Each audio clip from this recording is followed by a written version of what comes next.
Ada satu orang di antara kita mungkin tahajudnya 10 rakaat setiap malam, duhanya 12 rakaat setiap pagi, baca Qur'annya one day one juz, satu hari satu juz, malamnya one night one juz, satu malam satu juz. Satu keluarga di antara kita nih puasanya luar biasa Senin Kamis. Satu keluarga berpuasa Senin Kamis. Tak cukup puasa Senin Kamis, dia puasa Nabi Daud. Sehari puasa, sehari tidak, sehari puasa, sehari tidak. Tak cukup dia puasa Nabi Daud, dia puasa-puasa sunnah lainnya. Istrinya nutup aurat dengan sempurna, pakai nikob, pakai cadar, pakai purda, pakai manset, pakai kos kaki. Suaminya 5 waktu ke masjid tak tertinggal takbiratul ula. Anak-anaknya di pondok pesantren hafiz dan hafizah. Tiap pagi berinfak, tak pernah menggunjing orang. Quran terjaga, aurat terjaga, tahajud terjaga, 5 waktu terjaga, duha terjaga, Quran terjaga, puasa terjaga. Sempurna satu keluarga nih amalnya. Tapi sudah 8 tahun dia tak tengok ayah ibunya. Sudah bertahun-tahun dia tak nyapa kedua orang tuanya. Sudah bertahun-tahun dia tak berhubungan baik dengan ayah ibunya. Sudah berminggu-minggu dia berkelahi dengan ayah ibunya. Sudah berhari-hari dia bermusuhan dengan kedua orang tuanya. Maka anak seperti ini, seluruh amal yang mereka kerjakan tertolak di sisi Allah Subhanahu wa taala, tidak akan diterima Allah. Sebaliknya, kalau ada di antara kita hari ini yang pandai melayani ayah ibunya, tidak ada uang ayah ibu dia kasih uang, tak ada rumah ayah ibu dia buatkan rumah, sakit ayah ibu dia bawa ke rumah sakit, dirawat ayah ibunya dia jaga, kotoran ayah ibunya dia bersihkan pakai tangannya sendiri. Ada di antara kita hari ini yang membersihkan kotoran ayah ibunya lebih dia nikmati daripada makanan yang ia sukai. Begitu luar biasanya dia melayani ayah ibunya. Tapi dia tinggalkan sholat, dia injak-injak perintah Allah, dia tinggalkan perintah Allah dengan mutlak. Maka kebaikan satu orang anak ini kepada ayah ibunya seluruhnya tidak diterima Allah Subhanahu wa taala. Atau jangan-jangan inilah yang menjadi penyebab amal kita tak diterima Allah. Atau jangan-jangan inilah yang menjadi penyebab amal kita tertolak di sisi Allah. Kita sholat juga, kita sujud juga, kita puasa juga, kita ngaji juga, kita dengarkan ceramah juga. Maka oleh karena itu, Pak, Bu, ayah kita tuh tinggal di kampung, ayah ibu tinggal di kampung sana. Terkadang ayah ibu kita tak sekolah, SD, SMP, SMA tak tamat. Dia sekolahkan kita SD, SMP, SMA, S1, S2, S3 dengan harapan hidup kita lebih baik daripada keadaan dia sekarang. Tapi apa yang membuat kita jarang untuk menjenguk mereka? Saya ingin sampaikan buat kita bersama. Ayah ibu kita tak tahu kita ni eselon 1, eselon 2, Pak. Ayah ibu kita tak tahu pangkat PNS kita 3A, 3B, 3C, 3D, 4A, 4B, 4C, 4D. Ayah ibu kita tak tahu kita ni public figure. Ayah ibu kita tak tahu dan tak mau tahu. Yang dia tahu kita ni anaknya. Ayah ibu kita tak tahu kita punya sawit berapa. Ayah ibu kita tak butuh mobil kita. Dia tak butuh rumah kita. Tapi yang dia butuhkan kita. Apa yang membuat kita jarang untuk menjenguk mereka? Tahun 2016 di Masjid Damai Langgeng, saya diundang ceramah di sana. Habis pulang ceramah, saya baca WA SMS. Ada seorang ustadz Pekanbaru kirimkan WA dengan saya. Saya baca 2 kali, air mata saya menetes. Kenapa? Karena WA itu berisi cerita satu orang ibu sedang menelpon anaknya. Ibunya nelpon anaknya. Assalamualaikum nak. Waalaikumsalam, kata anaknya. Kata ibunya, nak, sudah 1 bulan kau tak tengok ibu. Apa yang membuat engkau berhalangan, nak? Apakah kau sibuk dengan pekerjaanmu? Minggu yang kedua ibunya telepon lagi. Assalamualaikum nak. Kata anaknya, waalaikumsalam. Kata ibunya, nak, ibu dapat kabar apa engkau baru beli mobil baru. Apa betul nak? Kata anaknya, betul bu. Kata ibunya, alhamdulillah nak, ibu bangga. Kau pandai menyenangkan hati anak istrimu.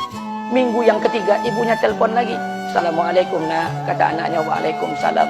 Kata ibunya, nak, ibu dapat kabar bahwa engkau baru beli rumah baru. Apa betul nak? Kata anaknya, betul bu. Kata ibunya, alhamdulillah nak, ibu senang kau bertanggung jawab dengan anak istrimu. Minggu yang keempat ibunya telepon lagi. Assalamualaikum nak. Waalaikumsalam. Kata ibunya, nak, tadi ibu pergi ke pasar, ibu jumpa temanmu di pasar. Kata temanmu di pasar, temanmu banyak bercerita tentang kamu. Kata temanmu tadi, kamu baru beli anak anjing seharga 40 juta dari negeri Belanda. Apa betul nak? Kata anaknya, betul. Kata ibunya, nak, dengarkan pesan ibu untuk terakhir kalinya. Apa pesan ibunya? Wahai anakku, engkau pelihara 1 ekor anjing. Kau siapkan harga anjing 40 juta. Kau siapkan rumah untuk anjingmu depan rumahmu. Kau jaga anjingmu pagi, siang, dan sore. Kau mandikan anjingmu pagi, siang, dan sore. Kau kasih makan anjingmu pagi, siang, dan sore. Demi Allah nak, dengarkan pesan ibu untuk terakhir kalinya. Apa kata ibunya? Demi Allah nak, demi Allah. Kalau seandainya Allah menciptakan ibu, kalau seandainya Allah menciptakan ibu untuk yang kedua kali di muka bumi ini nak, demi Allah, ibu tak ingin terlahir sebagai manusia. Ibu ingin lahir sebagai seekor anjing, biar berada depan rumahmu dan melihat wajahmu setiap hari. Ibu kita tak butuh harta kita, Pak. Dia tak butuh uang kita, dia butuh kita. Apa yang membuat kita jarang untuk menjenguk mereka? Pantas hidup kita tidak berkah. Pantas rumah tangga kita tidak sakinah. Karena hubungan dengan ayah ibu kita rusak selama ini. Masih ada kesempatan, masih. Yang jauh telepon, yang dekat kunjungi mereka. Demi Allah, kita butuh keberkahan doa mereka. Yang sudah meninggal, ziarahi kuburnya dan doakan mereka. Imam As-Syafi'i berkata, apa kata Imam As-Syafi'i? Manusia zalim, manusia bodoh, kalian tak tahu apabila ayah dan ibu kalian mengangkat tangan di malam hari, dia berdoa kepada Allah untuk anaknya. Doanya cuma sekali, malamnya cuma sekali, hanya sekali saja doanya. Apa kata Imam Syafi'i? Sekali doa ayah dan ibu kalian sudah cukup bagi Allah untuk menjadikan kalian anaknya berkah dunia akhirat. Hari ini berapa banyak doa ayah dan ibu kita, tapi tidak ada keberkahan buat anak mereka. Kenapa? Hati mereka tersakiti. Maka pulang, Pak, cari mak bapak kita. Kita punya rumah hari ini, Bu, kita punya rumah, punya harta, punya uang, punya pekerjaan, punya kekayaan, punya sawit. Kita jadi orang hari ini jadi pegawai, bukan kena sarjana kita, Pak. Kita jadi orang hari ini bukan kena otak kita. Kita jadi orang hari ini bukan kena kepintaran kita. Kita jadi orang hari ini jangan-jangan kena keberkahan doa ayah dan ibu kita yang tak pandai tulis baca di kampung sana. Cari mak bapak kita, Pak. Demi Allah, kita butuh keberkahan doa mereka. Apa guna di kehidupan dunia sementara Allah tidak ridho dengan kehidupan kita? Pantas amal kita tertolak di sisi Allah. Maka pulang ke rumah cari mak dan bapak kita yang masih hidup, duduk bersama mereka. Kalau seandainya kita tak bisa membahagiakan mereka, jangan pernah menyusahkan mereka.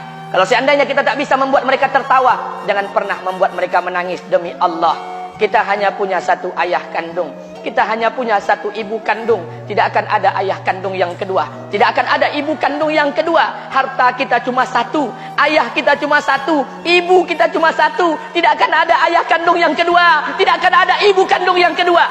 Pangkat jabatan bisa dicari, harta bisa diraih. Kesempatan membahagiakan ayah dan ibu kita hanya sekali di kehidupan dunia ini, Pak. Pulanglah. Ketika mereka memanggil, tinggalkan istri, tinggalkan pekerjaan, tinggalkan semua proyek kita.